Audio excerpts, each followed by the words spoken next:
Good afternoon, everyone. Thanks for joining us for implications of the long-term part-time employee rules. I have just a few announcements for those of you who are requesting credit. Please note that to receive CE credit, you must remain logged into the video portion of the webinar for the entire program. Logging into the audio portion only is not sufficient for CE credit. Continuing education credits are being offered for the following designations: CIMA, CPWA, CIMC, RMA, CFP, and SHRM. Also, at the end of the webinar, we would like to request that all attendees fill out the evaluation form that will pop up. If you have any questions during the presentation, please submit them through the question box. At the end of the webinar, we'll answer as many questions as we can, but we want to be respectful of your schedule and end on time. If we don't get to your question today, we will follow up with you afterwards. Tomorrow, you will receive an email with a link to replay today's broadcast. Let's get started. Today, we are joined by Kate Blake, Learning and Development Manager at Pentegra. Kate has been with us since the beginning of her career, where she started in the retirement benefits field. And being the quick learner and talented contributor she is, Kate quickly arose into various positions within Pentegra. Kate's been able to exemplify her deep roots of industry expertise in each position she's held, and her skills have always been the perfect complement to Pentegra's culture. Kate, I will turn this over to you. Great. Thank you, Noelle, and thank you, everybody, for taking the time out of your busy schedules to join us today for a riveting discussion of long-term part-time employee rules. So I hope that wherever you're dialing in from today, that spring is springing, although I think we do have a heat wave down in Texas. So hopefully if you're dialing in from down there, you're keeping cool. Today, we have a number of learning objectives that we'd like to cover. First off, we want to make sure that we can all understand the changes in the long-term part-time employee rules, or LTPTE rules for short, that occurred from 2024 to 2025. These rules first came about as a result of the original Secure Act, and then they were subsequently amended via Secure 2.0. So we have a couple of iterations of rules that may or may not apply depending on somebody's service situation. So we'll look at a number of examples throughout the next hour so that you can understand how these rules and rule changes apply in various different situations. And some of those situations take into consideration things like eligibility, vesting rules, the impact of long-term part-time employees on plan testing, document requirements, and amendment considerations. Now, I know, this is not exactly the most exciting subject matter out there. We are going to get into some technical rules and rule changes, but the reason why we're hosting this webinar today is because it matters. It matters from a governmental filing perspective, from a fiduciary perspective, from a testing perspective. So these are some of the nuances and details that we're going to take a look at today, in addition to just the basics of general requirements, eligibility, and vesting. So why don't we go ahead and dive right in by taking a look at each of those items in more detail, beginning with just some basic general requirements so that we can make sure we're all on the same page when it comes to these long-term part-time employee rules. So the first thing to know, these rules are a change for some employees to how eligibility is determined. So which employees, typically when we're talking about long-term part-time employees, we're talking about employees who don't work full-time, quote-unquote, full-time. Now, generally, for the purpose of a qualified 401k plan, full-time is considered to be 1,000 hours or more a year. What this means, practically speaking, and many of us have seen this in our work, is that prior to the advent of these long-term part-time employee rules, an employee working under 1,000 hours in a plan that had an hours requirement may never have become eligible to participate at all. Now, of course, this depends on the plan provisions, and that's why we're going to look at some specific examples today. But what the long-term part-time employee changes did is they provided a path to plan eligibility for employee deferral purposes for folks who might not otherwise ever hit that 1,000-hour threshold. And like I said, this is going to get a little bit nuanced and technical, but I think it's worth on this slide kind of also zooming out and just talking about the why and thinking about Secure and Secure 2.0 in general. And I think it's worth remembering that while we are dealing with administrative nuance here, this really is for the benefit of employees and American savers. That was really the motivation behind these two pieces of legislation, Secure and then 2.0 that followed it, was trying to expand retirement plan access to America's workers who may not otherwise ever get access to this type of tax-advantaged savings avenue. So yes, I know it's a little bit of administrative burden when we start talking about these rules, but this really is for the benefit of our plan participants. So what specifically changed? A long-term part-time employee under these rules can now be eligible after, as you can see here, 3 or 2 years of service. There was a rule change we'll talk about in just a sec. And also, importantly, the rules defined a, quote, year of service as being at least 500 hours, a change from the previous 1,000 hours. It's important to note, though, that pre-2021 service is excluded for eligibility and vesting. Like I said, there's some nuance to these regulations, so now let's dive a little bit deeper. I said on the previous slide that a long-term part-time employee might become eligible after 3 or 2 years of service. So let's talk about what that means.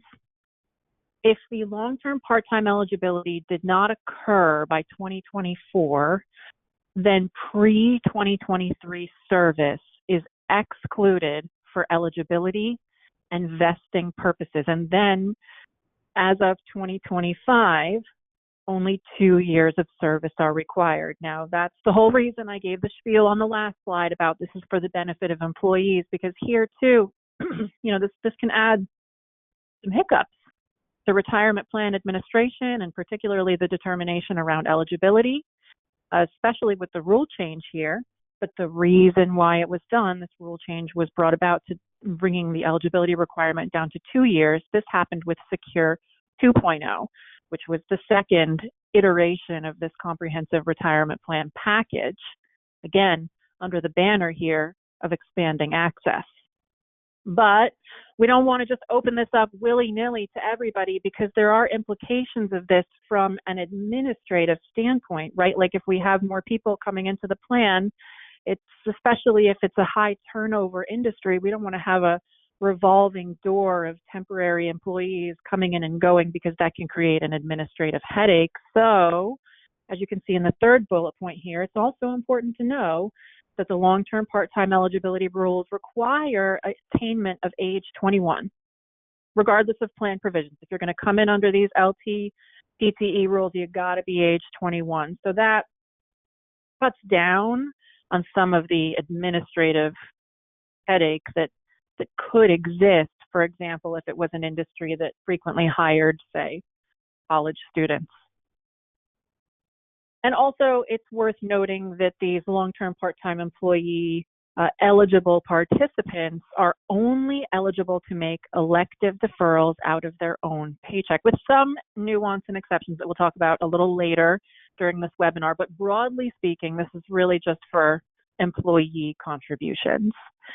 And that also cuts down on the administrative headache for employers because you don't have to worry about match, profit sharing, anything like that. But you can give it to these folks if you want to, but you certainly don't have to.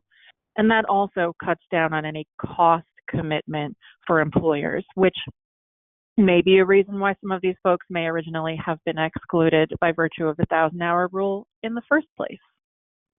So again, when we zoom out and when we think about this from a legislative and policy-making perspective, it really becomes kind of a balancing act between balancing the needs of employers versus balancing the needs of America's savers.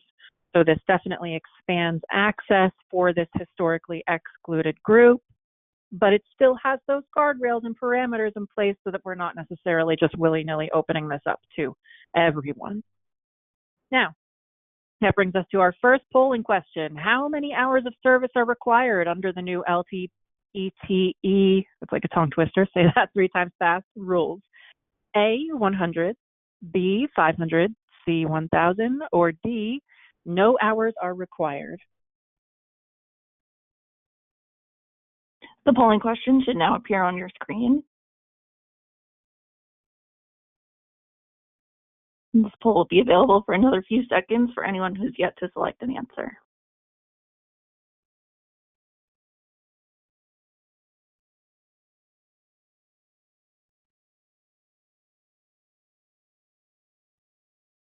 Okay, the poll is now closed. Kate, you may continue. Great. The answer was, of course, B. So historically, our year of service was defined at 1,000 hours, and the LTPTE rules changed that definition now to 500 hours, which is how we're getting this historically excluded group now potentially having access to these plans. Okay, so let's move on, and we'll dive into some of the details now of first eligibility, and then we'll look at vesting. So when it comes to eligibility, again, we said some of this already. Year of service is 500 hours. For eligibility purposes, we have already established that. Something that is worth noting specific to eligibility is that class exclusions are still permissible. And what that means is that we can exclude people based on division, location, etc. So if you are an employer or are working with an employer who is concerned about the implications of these LTPTE rules, this is a great time to look at the plan document and assess exclusions. I'll give you an example. Let's say an employer maintains a 401k plan and they have multiple offices. Maybe they have an office in Denver that's maybe providing some, client-facing frontline service to folks. Maybe it's a seasonal thing. Maybe we're talking ski industry. And maybe they have a home office with back office employees in another city, let's say Houston. If the 401k can pass the required compliance tests, employees from one location could potentially be excluded from participation. So if our Denver class of employees was a little bit more transitory, we could potentially exclude those folks. But, and this is a big but, you do need to, as a plan, still pass your required compliance tests. So here, again, we're walking the tightrope. But, I actually kind of see this as a little bit of an opportunity as a provider of retirement services in the industry, especially if you're an advisor to employers, because this is a great way to show value. This is a great way to show that, you have the ability to help employers walk that tightrope and assess their needs in hand with their employee demographics and legislative changes to find the provisions that work for them, potentially doing some non-discrimination testing mock-ups and projections to show what different exclusions and parameters might look like. It's a fantastic way to really hone in on employer needs, even in the face of changing rules and administrative nuance. Something else that's worth mentioning is, so again, these are new rules. So we're not going to be looking back at pre-2021 service. That's excluded for purposes of eligibility. And there's one other nuance around exclusions, which is in the last bullet point here. And I'm going to show you some examples in just a moment. If the LTPTE eligibility does not occur by 2024, then pre-2023 service is excluded. And what that means is if you did not have your 3 years of 500 or more hours by 2024, you're starting over. But you only need 2 years of 500 or more hours because, again, the rules changed under Secure 2.0. This is why it's really important to work with a competent vendor who reviews eligibility each year. And this is also an opportunity to really provide a reminder to all clients that we work with of the importance of remitting census data that's in good order each year when we ask for it, because we can assist with many of these tasks, but we need to have a full look at an employer's employee demographics in order to check for eligibility and do the appropriate testing. Like we said, the rules require attainment of age 21 regardless of plan provisions. So like if I'm 18 and I work 3 years of 500 hours, I still can't come in until I'm 21. Coming back again to this idea of exclusions, not only can you still do the class exclusions like the division or the location, obviously again, pending testing, but you can also still offer the collective bargaining exclusion as well. So there are still avenues to exclude participants from plans with smart plan design. And then the last bullet point here, I mean, this applies under the previous rules as well, but you have to have some kind of eligibility computation period, which of course in English means when are you measuring this 500 hours over? It just needs to be any 12-month period. It could be the plan year, the date of hire, with the anniversary date thereafter. I think it makes sense to use whatever parameters are already in place in the plan document because, again, some sort of eligibility computation period is already existing, assuming there are pre-existing eligibility requirements. So you could dovetail the LTPTE eligibility computation period with whatever is currently being used. Okay, this brings us to our second poll question now. This is a true or false. Class exclusions are permitted under the LTPTE rules.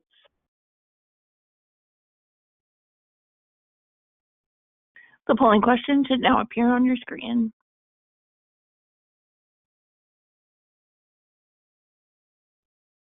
This poll will be available for another few seconds for anyone who's yet to select an answer.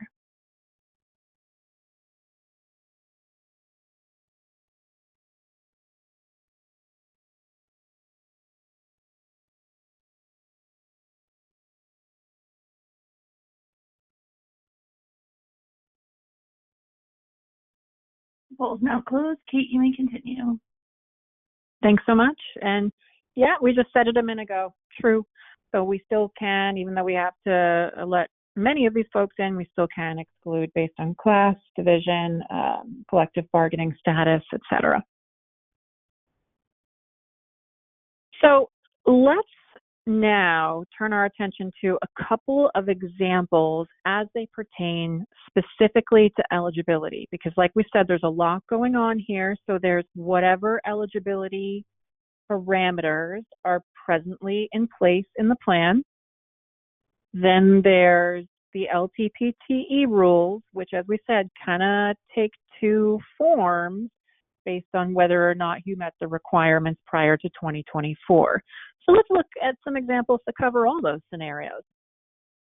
In this first example, I want to talk about a situation where the LTPT rules are not applicable. And the reason why they are not applicable in this situation is because the employee is eligible under the non-LTPTE plan provisions.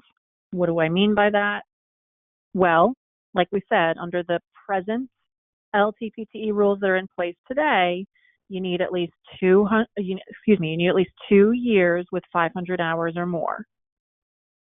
But what if the plan has an eligibility requirement that's more liberal than 2 years with 500 hours or more, as is the case here? So ABC 401k plan allows for deferral eligibility on the first day of employment. So you come into the plan on your date of hire. In that case, everything we've said doesn't apply.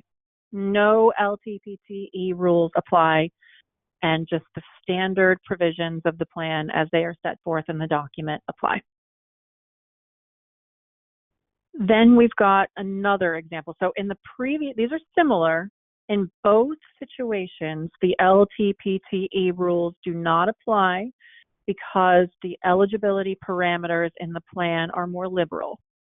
The difference between these two situations, example one, the plan just didn't have, well, not that it didn't have eligibility, but it was set to immediate upon date of hire. In the second example here, DEF 401k plan, they do have some service requirement in place, but it's quarterly entry. So you'll become eligible for the 401k plan the first day of the quarter following your date of hire. In that case, looking at 1,000 hours, we're just doing quarterly entry. Again, the LTPTE rules simply don't apply. Okay, now let's look at something a little bit more complicated. Here, we're going to be looking at a break-in service situation for a plan that requires 1 year of service for deferral eligibility.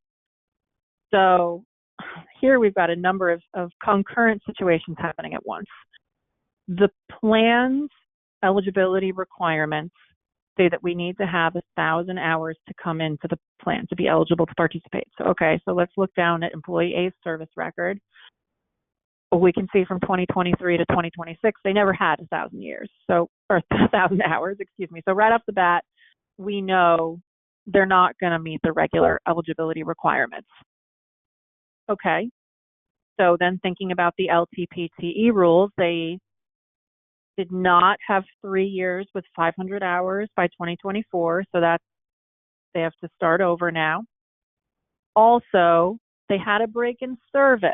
Actually, potentially a break in service, because we can see in 2024 they only worked 350 hours. So maybe they terminated early in the year and came back during 2025, or drastically cut down their hours. But something happened, and in 2024 they didn't have 500 hours. So now in 2025 we're back to 550 hours. But here again, this is just 1 year of 500 plus hours because our pre-break service was lost. Then in 2026, now they're down to 300 hours. So no credit for 2026. So this is a situation of somebody who, they do have technically 2 years with more than 500 hours, but they're not consecutive. They didn't meet the original secure requirements. They had a break in service, and then they had another break in service. So this is a situation of somebody who is not going to be eligible for this plan at this time. Now, maybe if in 2027 and 2028 they get 500 or more hours in both of those years, or if in 2027 they worked 1,000 hours, then they would just come in under the regular eligibility rules. But as it stands today, they're not eligible. I think this could be a real world example, maybe of a service pattern that you might see for a college student. So if you are an employer or work with employers who have that type of demographic, this is a really good example to just take a screenshot of and retain for the future, because these break-in service rules, especially when you add in the LTPTE rules into the mix, can get really confusing. Okay, now this one is similar. We still require a year of service for deferral eligibility. So that's 1,000 hours. Again, if we look at employee B's service record, they don't have 1,000 hours, so they're not coming into the plan under the regular eligibility provisions. Okay, fine. Now we'll think about the LTPTE rules. Remember, we've kind of got two iterations of this. We've got the original rules, which said that you needed to have 3 years, and then the Secure 2.0 new rules that say that you need to have at least 2 years, 2024 or later. Well, this person has that. They worked 510 hours in 23, 570 hours in 24, and 550 hours in 25. So 2025 is the year that they become eligible to participate in the plan. Now, I threw a little trick in here, just because, I see this situation too. Maybe this is also an example of a college student. but maybe that 2026 year, maybe that's their graduation year, and maybe they stop working a little bit early, and that's why they only have 300 hours. But guess what? Once you become LTPTE eligible, you remain eligible regardless of subsequent hours. So even though this individual only has 300 hours next year in 2026, they could still make elective deferrals or employee contributions based on their salary and that 300 hours worked. Okay, let's look at one more example, and this is also a rehire situation. I think that the rehire, the break in service situations, that's where this really gets nuanced and where you might really need to break it down like this into a table. I think that this is a great way to look at it. So here we're looking at employee O. They became LTPT eligible in 2026. I'm not showing what they had there. I'm not showing years of service prior to that, but let's assume, as you can see here, that in 2026, they had 3 years with 500 hours or more, so they're good, they're eligible. Now, they quit in 2027. They have 100 hours of service. What does that mean? They still have 3 years of service that they're credited with for eligibility purposes. They're not getting a year of service credit for 27. They're rehired in 28. And they work 250 hours, still not getting service credit for that year, still at 3 years credited down here, didn't work 500 hours. But here's the key. Now, in 2029, employee O works 580 hours. They went away. They were rehired. They had 2 years where they didn't even work 500 hours. But like we said on the previous slide, once you meet those LTPT requirements, you're in. So they go away, they come back, and in 29, when they work 580 hours, they're still eligible. Actually, they're still eligible all of these years to make deferrals based on even 100 hours or 250 hours. So even if you have a break in service, once you're in and you're eligible, you'll remain eligible and you'll come right back in if you're rehired.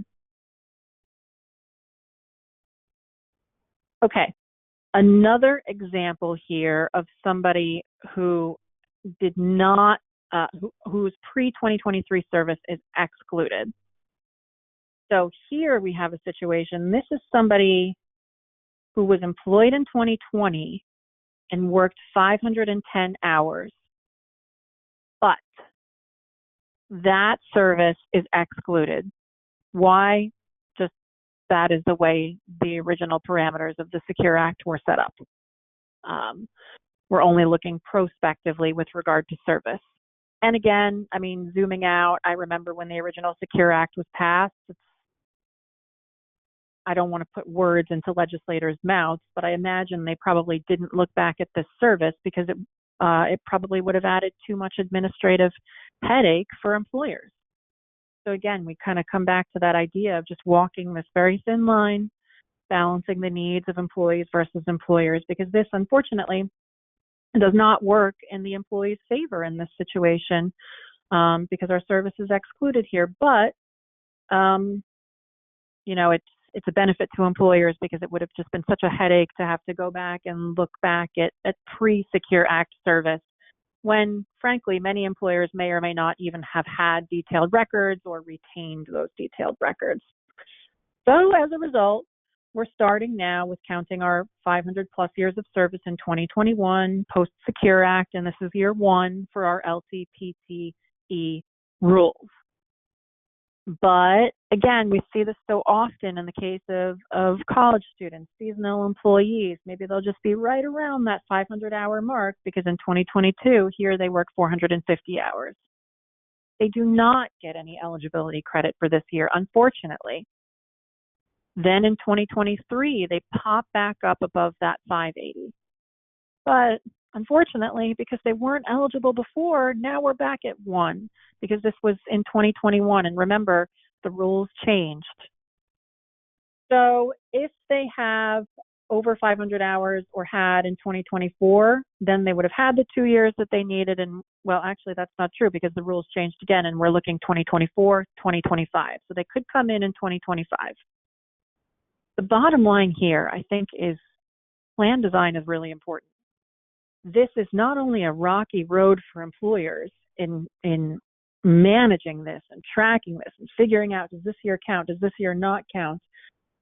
But this could also optically not look great for employees.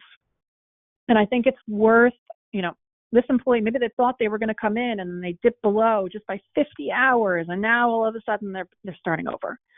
This could lead to an upset employee situation. And again, this is where plan design really comes into play and where we can add value. Does an employer that you work with have this type of employee demographic? Because it really is so common. And if so, is it worth having a 1,000-hour requirement and having to deal with all of this nuance? Or would it be more advantageous to look back, for example, at example 1 and 2, where we had eligibility parameters that were more liberal than the LTPTE requirements? You could just, you could require, we're going to talk about this later, but you could use, instead of an hours counting method, an equivalency or elapsed time method where you're just measuring a period of service. Maybe you require 6 months of service or something to that effect. That is more liberal than the LTPTE rules and would cut out all of this administrative headache. However, then you have employees coming into the plan who may not necessarily be in the plan long term, which is also a consideration. But I think ultimately knowledge is power. Understanding employee demographics of clients is step number 1. And then having a conversation with that employer to figure out what works for me. Do I want to deal with this nuance to potentially exclude people from the plan that I don't want to be in it? Or do I perhaps want to adopt more liberal eligibility requirements that will eliminate this headache entirely? It's a plan-by-plan basis, and I think different employers will choose different things based on their business needs. Let's look at one more situation here I think I have, and then we'll switch to talk about something else here. In this plan, again, we require a year of service for deferral eligibility. This person had 510 hours in 21, 560 hours in 22, and then they dipped below in 23 again with 450 hours. Now they're starting fresh again in 2024, like I said on the previous slide, because that rule change with Secure 2.0. We need 2 years now with 500 or more hours of service. So if this person hits 500 hours this year in 25, they'll come into the plan. That was a lot. So here we go. Here's a quick summary. The LTPTE eligibility rules are not applicable for plans with immediate eligibility or eligibility requirements more liberal than the rules. Again, that's a great reason to have a conversation with an employer about whether or not they want to deal with this administrative nuance. Remember that the pre-21 services excluded for eligibility. So if you have folks with those spotty records, but maybe a couple of 500 plus years pre-2021, unfortunately, it does not count. And again, there was the rule change.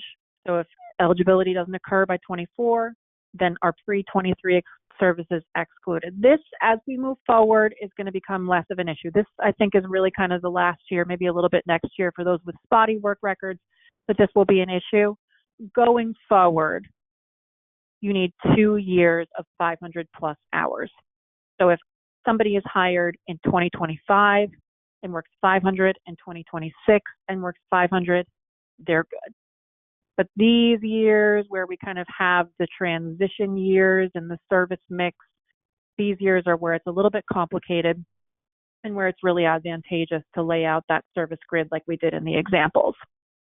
And remember, service earned prior to LTPTE eligibility is lost if they work less than 500 hours. Again, that's for the spotty work record. For your seasonal people, college students, etc., can kind of cause some limitations around their eligibility. Now, I do want to just spend a couple minutes talking about vesting, although I'm going to preface this by saying, actually, I think I probably have it on the next slide here. This is less critical when we're talking about vesting. And the reason for that, as we said already, is because the long-term part-time eligibility rules provide for employee deferrals, which are always 100% vested anyways. So broadly speaking, vesting is like a little bit of a moot point. However, it is still important to just at least have a cursory understanding of the rules, because I'm going to show you a couple more of those wonky examples with rehires and breaks in service and stuff like that, where it does begin to matter. But broadly speaking, for vesting purposes, 500 hours is required for a year of vesting service. Pre-21 service is excluded for vesting. If the eligibility doesn't occur by 24, then pre-23 service is excluded. This is everything we just said. Any 12-month computation period is permissible. We said that already with eligibility. In other words, you just need to have some time frame that you're measuring the 500 hours in. I think the second to last bullet point, though, is important, and so is the last one. If the participant becomes eligible under the LTPTE rules, they remain eligible under those vesting rules. So this becomes important if you have somebody who does, like, I don't know, maybe you have like a 6-year graded vesting schedule. The person does 2 years with 500 hours. They come into the plan and then they do 1,000 hours. They've got 3 years towards that 6-year graded vesting schedule is what this is trying to say. But I'll show you an example with the service grid that we can look at in a sec. And I mentioned the last bullet point too before, where it says equivalency is permitted. This is, again, instead of measuring hours of service, just measuring a period of service from date of hire to date of term. This is a little bit easier in my perspective, because you don't have to worry about tracking hours. It's easier not only for the TPA, but also it's easier for the employer as well, because a lot of smaller employers just don't really necessarily have the mechanics to track hours closely. So if you are meeting with a client who is concerned about the implications of these rules, proposing using an elapsed time vesting service crediting method is permissible and might make things a little bit easier. Okay, so let's talk about some of these examples. So here we're looking at a rehire, and again, this is for vesting purposes.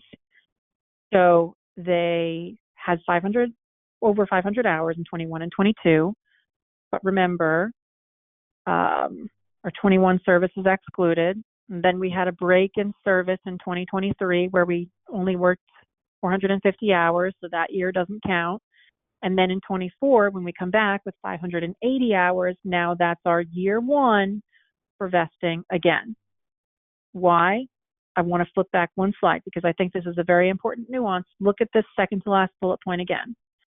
If the participant becomes eligible under the rules, then they remain eligible for vesting purposes. But look at this. This person never became eligible, because remember, under the old rules, they needed 3 years and they didn't have it. And then they left. So now when they come back, they're starting over. Now, let's look at a different example. So here, kind of the same starting parameters, right? We have over 500 hours in 23 and 24. So this gives us 2 years of crediting. And then in 25, for our third year, we work 1,000 hours. Some stuff is happening. A couple of things are happening here. So now we're potentially, we'll talk about this more in just a minute, but we're potentially eligible in 25 to receive employer contribution. Well, we are eligible because we work 1,000 hours.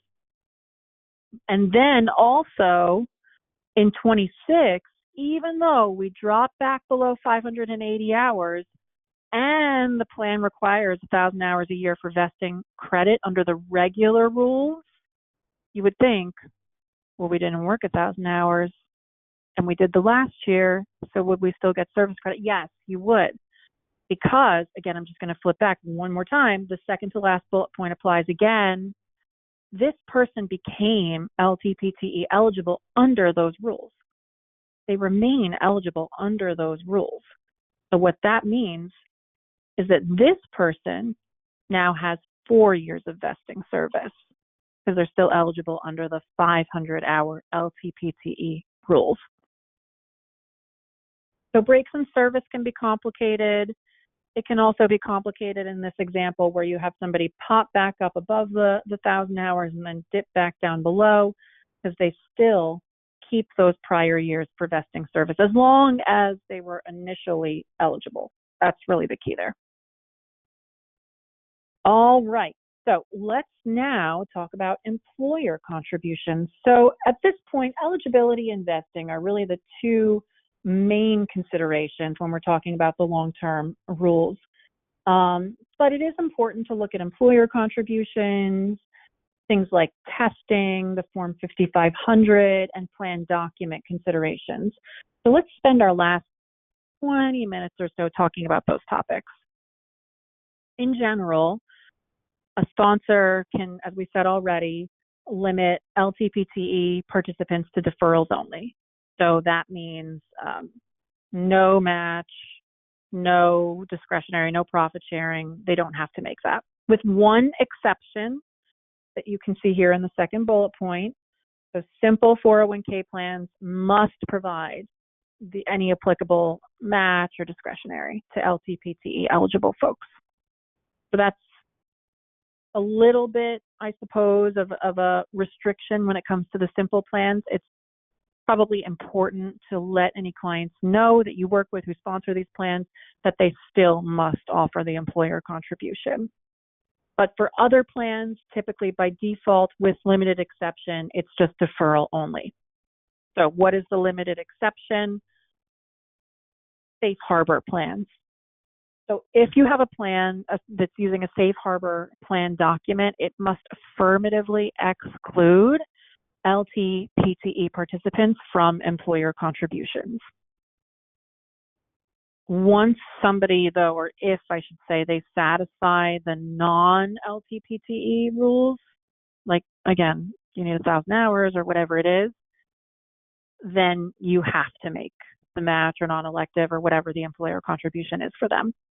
So bottom line, by default, in the vast majority of plans, no employer contributions required for LTPTEs, exception being the simple 401k, other exception being the safe harbor doc that just needs to affirmatively exclude. It's very important because we don't want any employers sponsoring safe harbor plans to accidentally be responsible for making employer contributions to LTPTE employees that they didn't intend to do so. I would say, I kind of alluded to it before, but I think it's a good practice with the clients that you work with to do, say, an annual plan review. And maybe one of the components of that meeting is just a quick look at key plan provisions.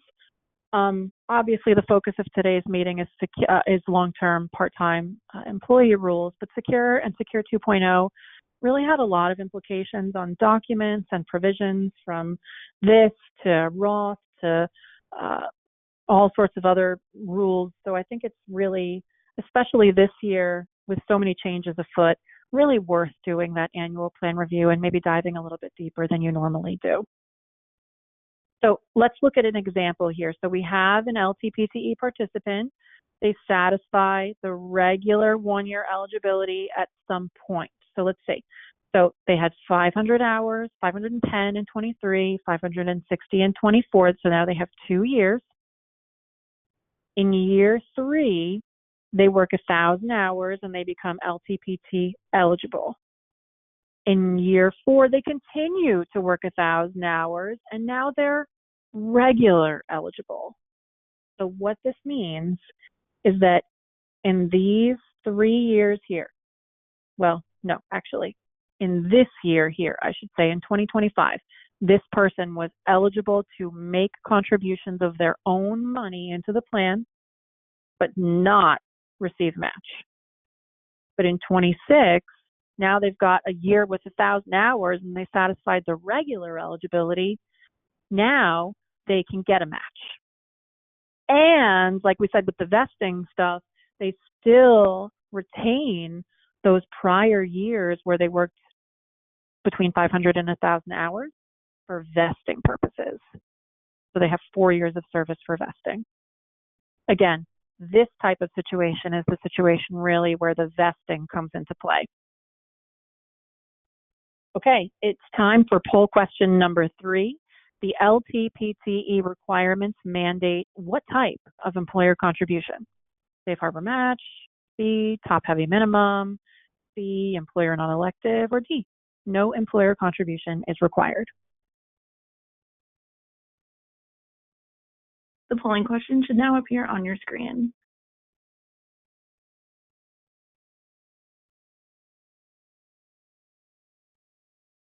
This poll will be available for another few seconds for anyone who's yet to select an answer.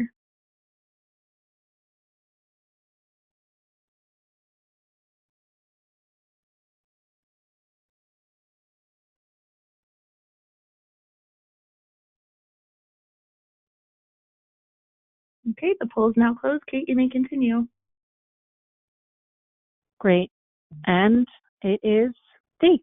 No employer contribution is required. Again, if somebody comes in under the LTPTE rules, it's really just the employee deferral, unless, again, it's the simple 401k or it's the safe harbor plan document where the affirmative election to exclude is needed. This was a little bit of a tricky one because we said safe harbor in option A, but really by default broadly, no contribution is required. Okay, so let's now talk about another little ancillary yet very important topic of testings, audits, and the Form 5500 to round out our discussion here. There are some testing parameters that people should be aware of. So for top-heavy testing, if it's a safe harbor plan, and if you opt out of giving LTPTEs employer contributions, then you still need to do the top-heavy test. So that's important to communicate to plan sponsors, especially ones who are historically top-heavy plans, because of course, if a plan fails a top-heavy test, then a minimum contribution is required. So there could be some cost implications here of this.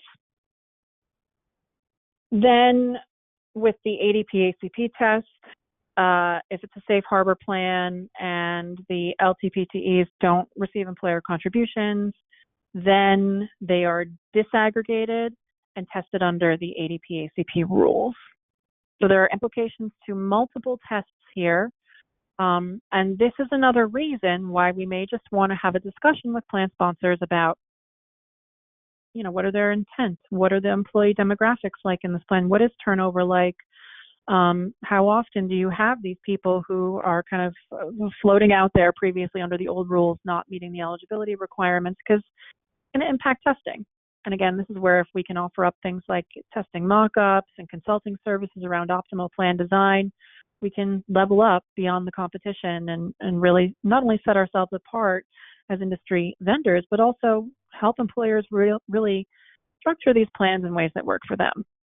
But the bottom line, plan sponsor must make the affirmative election to exclude LTPTEs from testing. Oh, and I forgot to mention coverage. They're not included in coverage. So we don't really have to worry about it too much from that perspective, but the other tests do potentially have implications and cost implications as well. We need to also consider audits. So LTPTEs with account balances do count for the 100 participant threshold for plan audits for the large plan filing. I'll give you an example. The Acme 401k plan has 95 participants with account balances, and those folks have met the traditional eligibility requirements. Let's just say it was a year with 1,000 hours. But so I think this is important to point out. So historically, Acme's been a small plan. They've never had to do an audit before, don't know the first thing about doing an audit. Now, all of a sudden, we have LTPTE rules in place, and they have 40 people who've met the requirements, because maybe they are in this industry where they have, seasonal help or whatever it may be. And these folks are deferring out of their paycheck, and now all of a sudden they have an account balance. Well, guess what? Now all of a sudden Acme 401k is a large filer, and they need an audit and all of the, time and cost implications that come along with that. So this is a really important consideration. And, what I would do if I had a book of business that I was monitoring this for, I'd probably look at, is there anybody right on the borderline of large plan status? And is the inclusion of these folks going to tip anybody over into needing an audit? And what I used to like to do is if I had anybody who was right on the threshold, 90 participants, and I saw they were growing, I like to let people know before it becomes an issue. So this is also something that could be discussed in an annual plan review. For those of you who've worked with audits, they're not typically cheap. So any way that you can provide proactive consulting services to clients around those requirements, they're typically very grateful for those. It also matters for the Form 5500.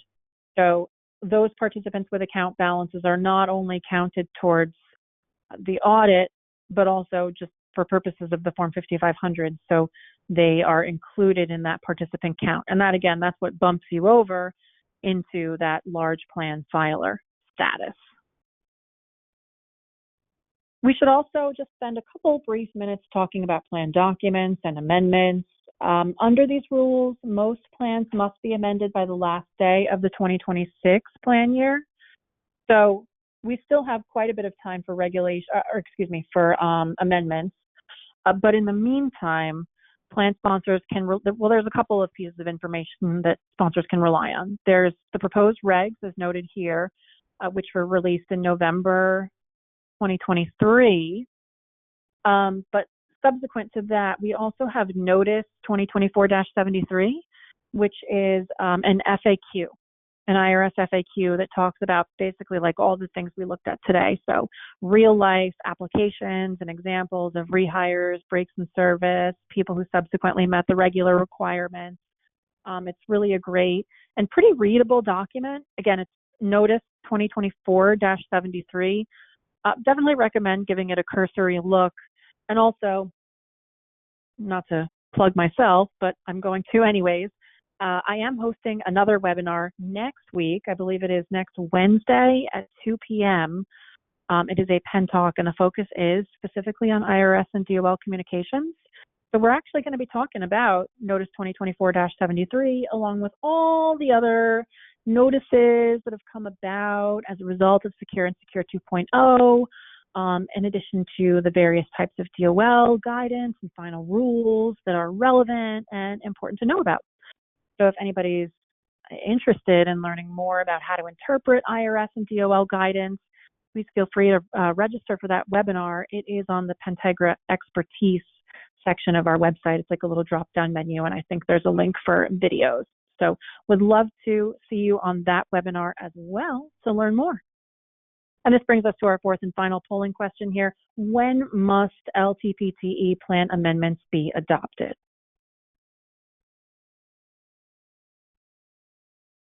The polling question should now appear on your screen.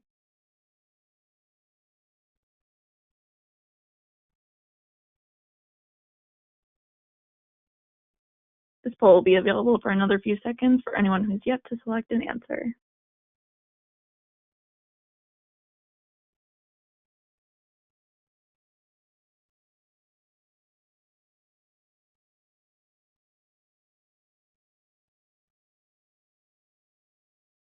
Okay, the poll is now closed. Kate, you may continue. Great. And of course, it was 2026. So moral of the story here, we got time, but we do need to comply with the guidance that is currently out there. So I could never forget my friends in the 403B space and all this. Let's spend just a couple of minutes talking about those plans. The LTPT rules do apply to certain 403B plans, specifically ERISA. They do not apply to non-ERISA 403B arrangements, and that includes things like your governmental and your church-sponsored 403B plans. But if it's an ERISA plan, you are subject to these rules. However, you can still continue to exclude part-time employees who normally work less than 20 hours per week who don't qualify as ERISA LTPT employees. There are also a couple of special rules around 403B plans. You do not have to provide student employees who qualify as an LTPT the right to make elective deferrals. And I think that this is a really important distinction. So 403B, not required to provide access for students under these rules. But a 401k plan is. So, it depends. I mean, maybe it's a college plan that has some student employees in. Those don't have to be covered if it's a 403B ERISA.